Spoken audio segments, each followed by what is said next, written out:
Going on a trip with next generation English. We're gonna learn and dive into this magic land. We're gonna find some friends and learn some words. I want to see what you like. Your favorite food, your favorite team. Come in this journey with me. Next generation. Next generation. Next generation. English for you and me. Don't be scared of what you heard. English is not what you think. If you pay attention, you might just dream. Next generation, I wanna learn with you. You wanna learn with me? Hey, come on, let's work together in this. This project is for all of us who want to win. Next generation. Next generation. Next generation. English for you and me.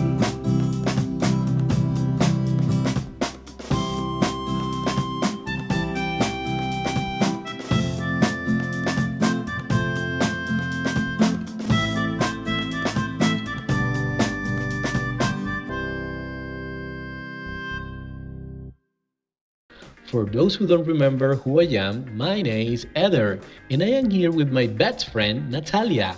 Keep in mind that together we are going to travel and learn more about our culture and region. We love learning about our Caribbean region. Hello, Natalia. Let the audience know who you are and what else we're gonna do in this program. Hi everyone, my name is Natalia. I am 16 years old and I live in Puerto Colombia, Atlántico. I am really happy to start this English program with you. In this radio program, we're going to learn about different places and people, and we're going to do it in English. Do you like English, Heather? How about you guys? Do you like English? Of course, I love English and I'm sure that our listeners love it too. I practice English with my friends and my family every single day. In this program, we are going to have different sections. Atlantic News, Sports, Get to Know Me, Let's Play, Listen Up, Get Ready with Me, Reading Nook, and Backpack. Natalia, please let us know what we are going to talk about in each section. Well, Heather, first of all, we have Atlantic News, where we will talk about current events in our department. For example, information about the quarantine and important things happening in Atlántico. Then we have Sports, a section dedicated to our most important athletes and the sports we like a lot. We will also have a section for interviews called Get to Know Me. We will talk to some of the most interesting people you can think of. Wow, we are going to learn a lot about our region, sports, and people with those sections. I can't wait. So far, my favorite section is about sports. Okay, what else do we have for our audience, Natalia? Next, our most fun section. Let's play. We will play games together and we will have some challenges for you too. It will be so much fun. Listen up, it's our music section. We will discuss the greatest hits in English of all time. Finally, our beauty section for all you beautiful people. Get ready with me. We will talk about the latest trends in fashion, makeup, hair, and even health. I'm really excited to listen to those sections. Let me tell you that I love traveling and discovering new things. That's why, in our backpack section, we'll be traveling to different towns from our department. We will take our backpacks and take our imagination to discover more and more about these places. Remember, imagination can take you anywhere. Yeah, Heather, that sounds cool. I remember that I saw you with many books in your backpack. So let me ask you, do you like reading books and short stories? You have to be kidding me. Reading is my passion. This is one of my favorite parts of the day. Well, I think that you're going to love this section, Reading Nook. This is a relaxing section. We will pick a book and we will read it together. Natalia, that sounds awesome. But I'm sure that our listeners have this question. What is a reading nook? A reading nook is a place where you can sit and take a breath. It should be a corner, or if you like, it could be an entire room in your home dedicated to your needs and unique personality. Basically, it is your own space to read. Heather, do you have your own reading nook? Honestly, my favorite spot to read is in my backyard. I have a big tree and I sit under it. It's really fresh. You know, I love nature.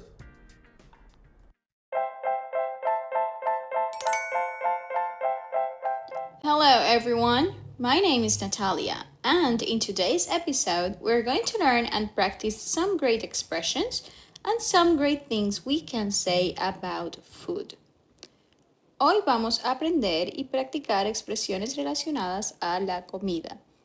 This episode will be very helpful if you want to increase or expand your vocabulary about food. Also, this episode can benefit everybody because food is something a lot of people talk about. And so these expressions are very good to use in everyday situations. All right, so let's get started. Hi, Natalia. I'm glad that today we're talking about food. Comida. Let me spell the word food. Food. Food. Definitivamente a todos nos gusta hablar sobre este tema. Today, we are going to learn practice vocabulary to talk about food. I'm sure that all this vocabulary could be very helpful to our listeners. Vamos a aprender mucho vocabulario. Let's do it! There's this question that comes up a lot in everyday life. The question is, what kind of food do you like? And what kind of food do you dislike or not like? So there are some key expressions you can use to answer these questions. Yeah, that's why we are here today. We want to learn those expressions to answer those questions in a sophisticated way. I'll be here taking notes. Estaré aquí tomando nota. Okay, taking notes is very important if you want to remember things later. So let's start. The first one is I really like.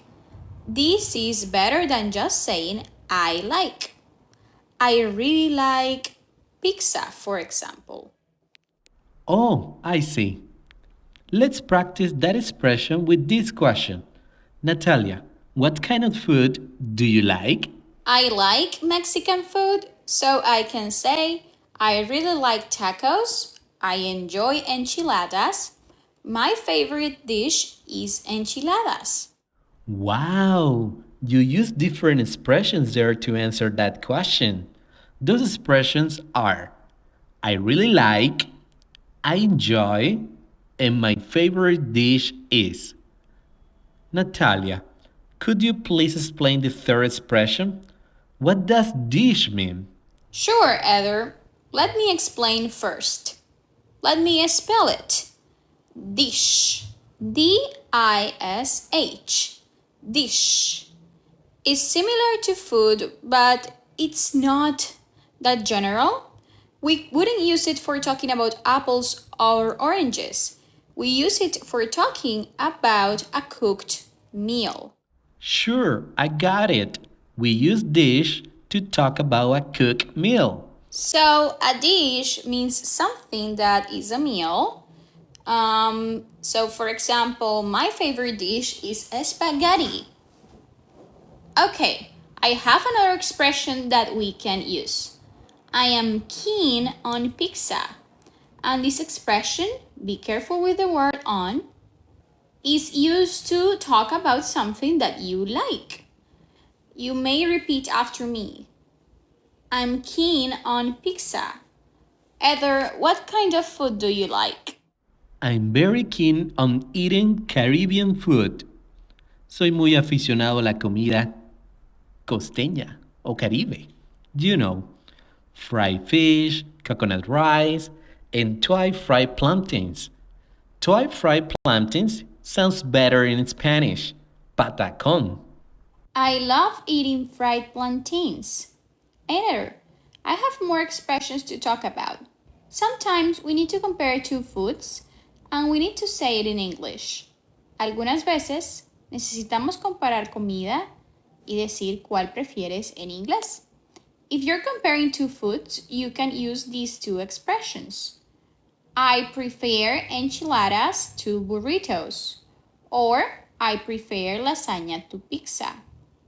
It means that I like lasagna better than pizza. Okay? Yeah, sure. I prefer chicken to meat. So, I'm saying that I like chicken better than meat. Prefiero comer pollo que carne. Wow, you aced it. In this expression, it is important to use the preposition to. I prefer fish to chicken. No se te olvide usar la preposición to. Don't worry, I won't forget it. Ya aprendí que para comparar alguna comida puedo usar esa expresión. For example, I prefer apples to oranges. Natalia, is there any other expression to compare? Sure, there is a similar one. I'd rather. I'd rather eat. This means the same thing as I prefer. The D here stands for would. I'd rather eat enchiladas than burritos. I'd rather eat fish. Thanks, Natalia. I really appreciate it. Now I can say I prefer chicken to meat. También puedo decir I rather eat chicken than meat. Great job! I'm glad you're using all these new expressions. Ya aprendí a decir la comida que me gusta y la que prefiero. So, what about for dislikes? Things we don't like? Sure, let me teach you some ways you can talk about food you dislike.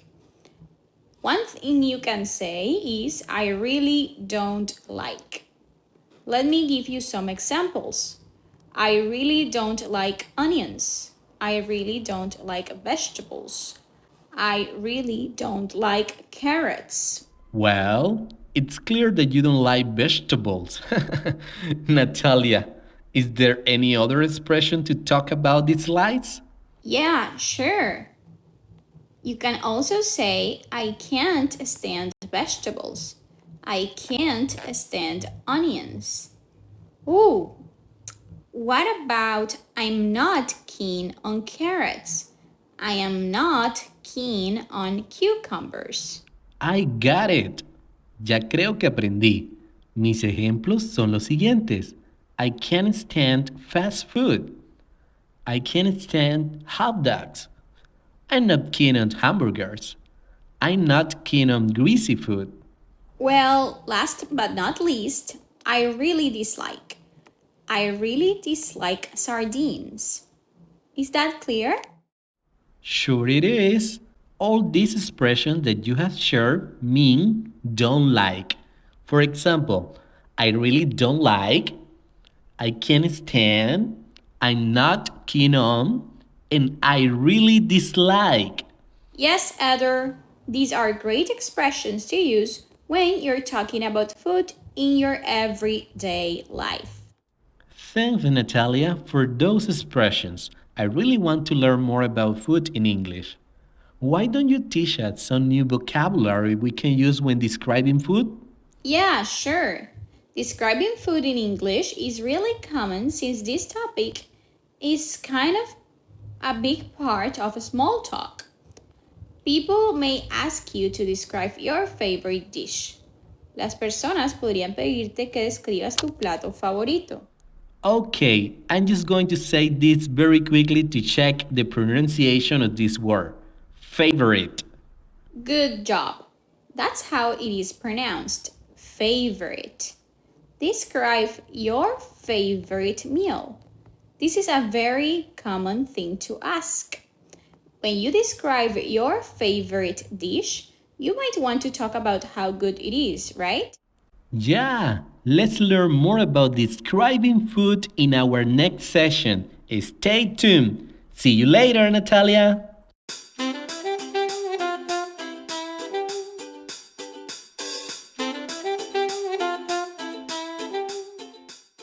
Hello again, Natalia. Welcome to Let's Play.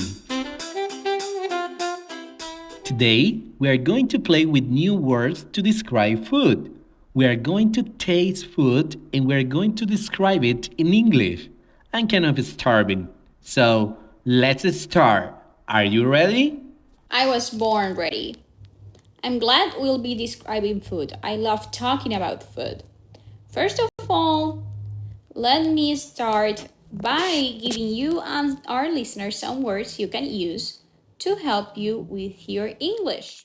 Sure. First, let me get my notebook to take some notes. Primero, déjame tomar mi cuaderno para tomar notas. Okay, I am ready. The first one is tasty. Tasty. This word means delicious. For example, this ice cream is tasty. Chocolate is tasty. We can also say flavorful. That means that it's full with flavor. So, bandeja paisa is flavorful. Colombian food is flavorful. Okay, I got here two new words to describe food. Tasty. Let me check the spelling. Tasty. Tasty. Tasty. The second one is flavorful. Let me check the spelling. Flavorful. Flavorful.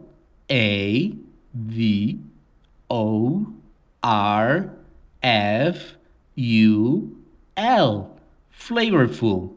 Am I right? Yes, you are. You can also use the word divine. Divine means something is incredible or amazing. Oh, the pizza was divine. The tacos were divine. Okay, so that means really, really good. My homemade pasta is divine. You know, my mother is a great cook. Let me spell the word divine. D-I-V-I-N-E. Divine. And then we also have this one. You can be rich in money, but you can also say that something is rich in flavor.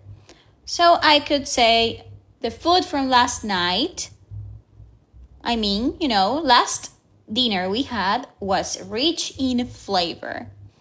This cake is rich in flavor.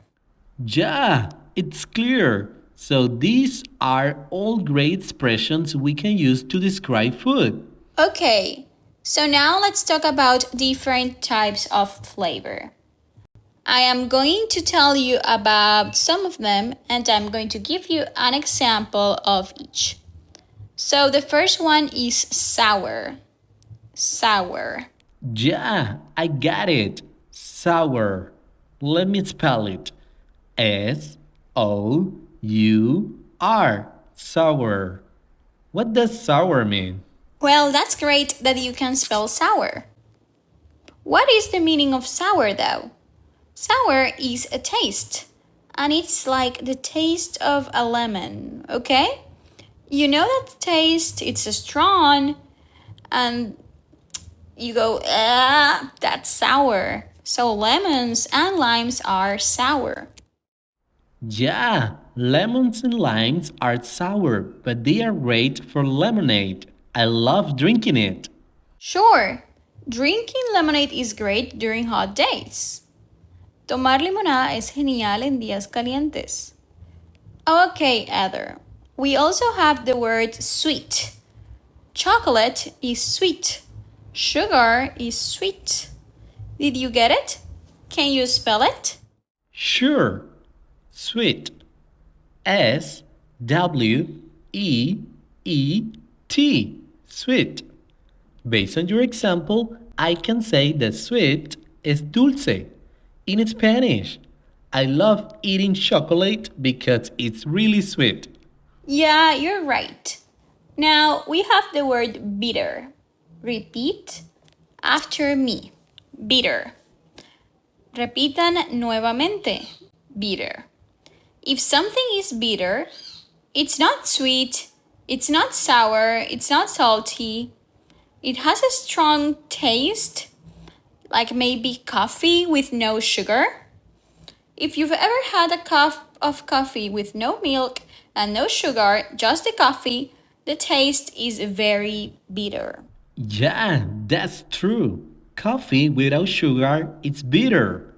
I enjoy drinking a cup of coffee in the morning and in the afternoon. So, bitter is amargo in Spanish. Well, Heather, I think you're ready to taste some food. We'll do that in our next episode. Well, that's all for this section. We learn new words to talk about food and describe it. See you around, listeners! Are you in a reading nook? I hope all of you are now in your reading nook because it's time to be really attentive. We are going to start our segment, Reading Nook. Last section, we started reading Moby Dick, and we have an activity to check. Are you ready? Yes, I am ready. I really liked this book. I answered all the questions, and for sure our listeners have their own answers too. I really want a 5, the highest score.